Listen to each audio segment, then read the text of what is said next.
So I wanted to do a couple of other problems that we didn't have time to finish up in class this morning out of 4.2, but I think these will be helpful to you as you look at your homework. All right, so I am going to start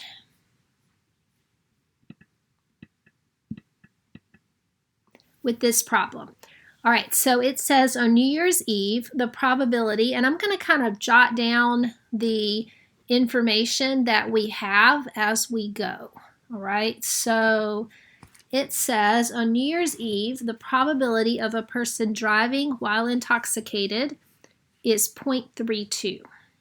All right, so the first thing I'm just going to kind of point out to you is that we're used to seeing a probability given to us as a fraction, which is the way it occurs most of the time. But we know that if we took a fraction and divided it out, we would get a decimal. So this is still the probability, even though they're writing it as a decimal instead of a fraction. All right, so they're telling me that the probability that someone is driving while intoxicated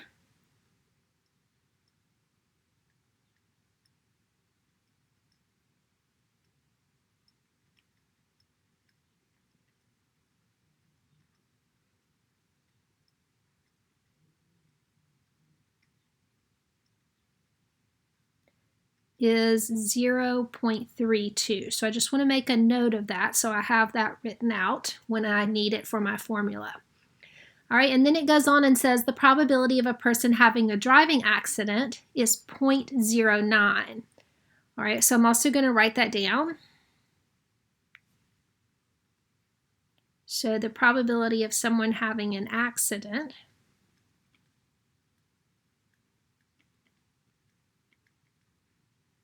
.09. Okay, and I'm going to keep reading. It says the probability of a person having a driving accident while intoxicated is 0.06.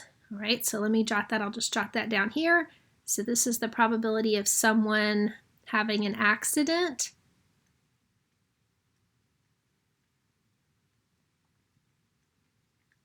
while intoxicated.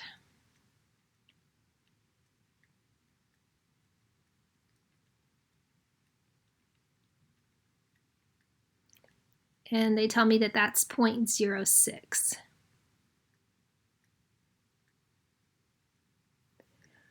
All right, and then the question says, what is the probability of a person driving while intoxicated or having an accident? All right, so I see my or right here, and remember that that is going to separate my two events. And so now I need to think about those two events, driving intoxicated and having an accident, and decide whether those are mutually exclusive or not.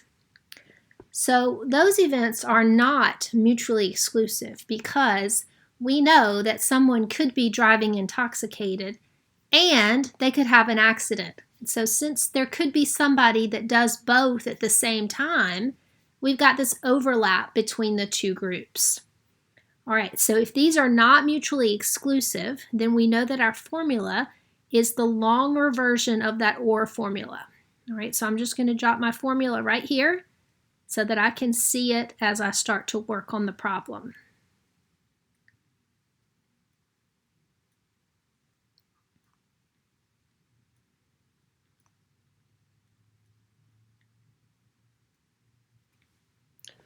All right, so what I want to do now is I want to try to apply that formula. Instead of having it be A's and B's, I want to apply it for intoxicated and an accident. Okay, so I'm going to write my formula out using the words intoxicated or an accident instead of an A and a B. So we know that the beginning of the problem, beginning of the formula, means that we take the two events and we put them down separately and we put a plus in between. So that's going to be the probability of driving intoxicated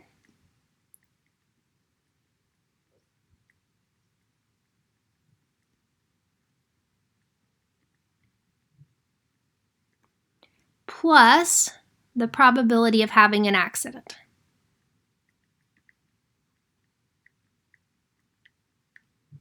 and then we're going to have this subtraction sign right here, and then we're going to have the two events with the word and in between.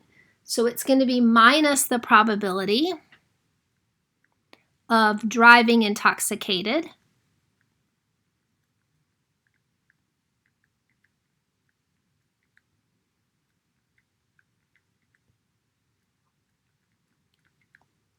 and having an accident.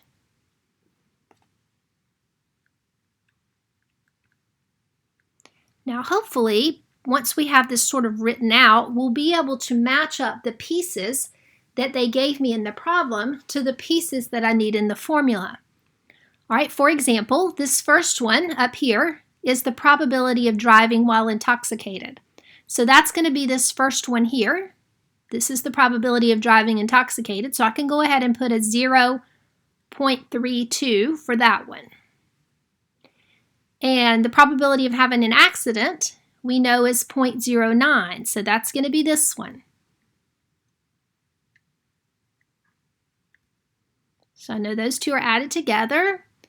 And then I'm subtracting the probability of having an accident while you're driving intoxicated.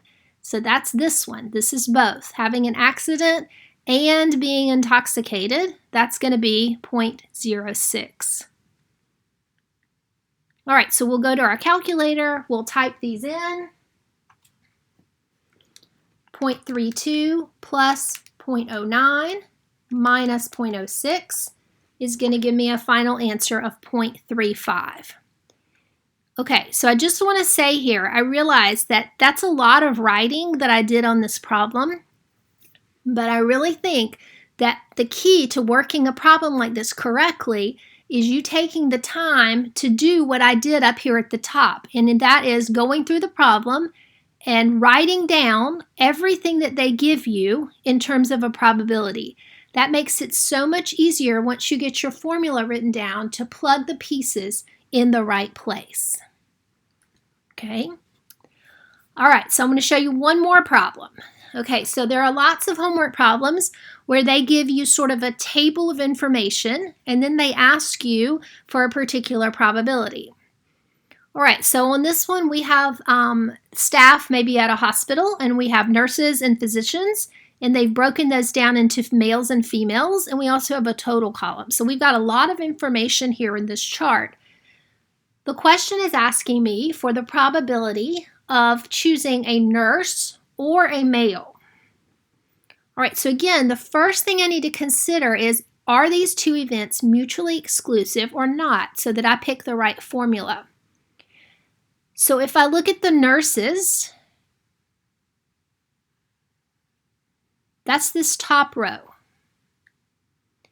And if I look at the males, that's that column. So I can see that there's this overlap right here, okay? And remember, if there's an overlap, we're saying that they're not mutually exclusive, and we should be using the longer formula. Okay, so I'm going to write my formula down first, and then we'll work on getting what we need. So remember, the formula says that we do the probabilities separately and we add them together, and then we subtract off, and what you're subtracting off over here is basically the overlap between the two. All right, so now the next thing I need to do is I need to take my formula and I need to translate it into nurses and males instead of A's and B's. All right, so again, the beginning of the problem says to take the probability separately and add them together. So we're going to do the probability of a nurse plus the probability of a male. Okay, and then the minus part is both events with the word and in between. So this is going to be nurse and a male.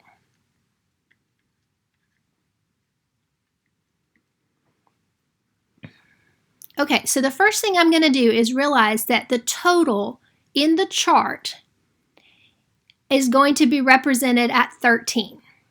Okay, so that's the total number of people that are in the chart. I have 7 female nurses, I have 3 female physicians, I have 1 male nurse, and 2 male physicians. And when I add those numbers up, I get 13. And they tell me that in the total column.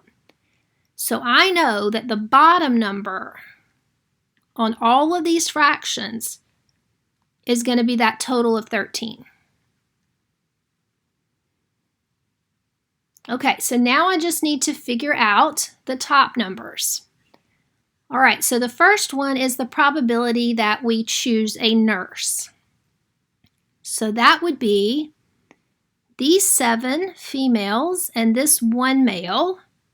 So I can either add those 2 together and say that would be 8, or I can look at my total and say that it would be 8. But there are 8 nurses represented in that chart. All right, now I need to look at the males. So here are the males. And again, you can either add them up, 1 plus 2, or you can look at your total, which would be 3. So there are 3 males represented in the chart. Now, usually students are pretty much okay with those first 2, but then when it comes to the next one, we tend to get a little bit confused. So we're looking for people that are nurses and males at the same time. So that is basically this person right here. This person is the only person in the chart who is a nurse because he's in the nurse row, and he's also a male because he's in the male column. So we have one person that is a nurse and a male. All right, and then we'll do our calculation. Remember, as long as the numbers on the bottom are the same, we can just add and subtract on the top. So 8 plus 3 is 11, minus 1 is going to be 10. All right, so we have 10 out of 13 for our final answer. So like I said, I wanted to finish up these 2 problems. Hopefully they will help you when it comes time to do your homework. We would have normally done it in class this morning, but it ended up being just a little bit longer than I anticipated.